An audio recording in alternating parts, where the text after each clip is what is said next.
Lavina Teerlinc is one of the few female artists that we deal with in this period, and she's known primarily for her miniatures. This was considered women's work at the time. These small, for their size, they're incredibly detailed, but relatively simple images of people.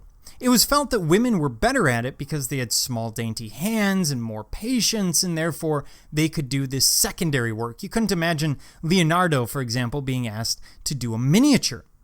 But that's what she's working on. She will also be highly respected and receive greater pay than Hans Holbein, not just for her miniatures, but for her full-size portraits.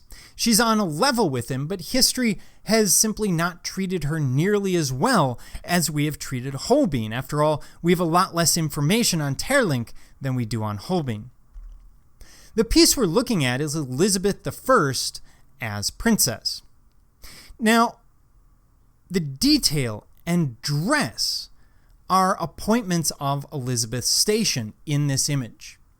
As we look at it as a Northern European image, much like our images of Francis I or Henry VIII, what you see is a future monarch dressed in the finery of her station with a couple of differences that we haven't seen before. And some of this is because of the fact that she's a woman who's about to become monarch.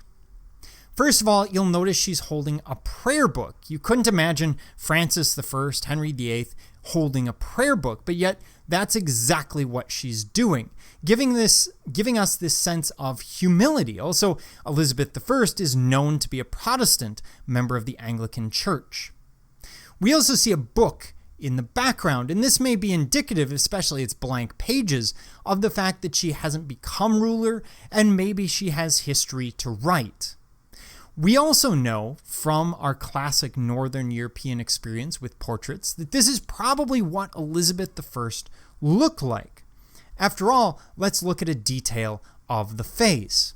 And we see a woman of young age.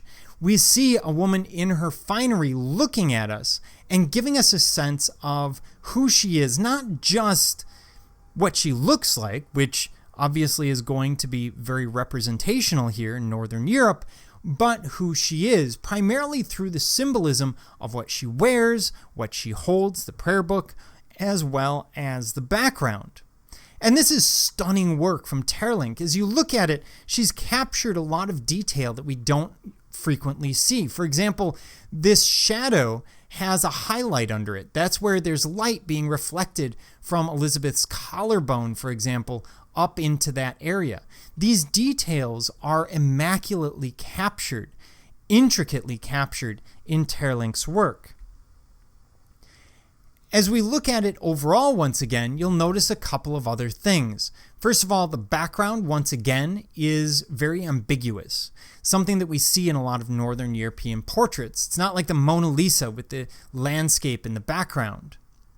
And we see the dress in all of its intricacy.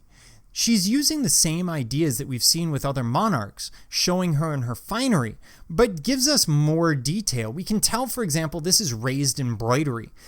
So it's going to have some sense of roughness to it, some sense of topography to it.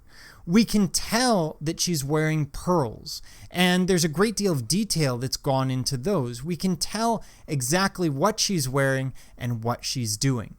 It's an incredible piece, and it gives you an idea of why Teerlinc would have been considered at the time as an equal to, or maybe as superior to, Hans Holbein the Younger.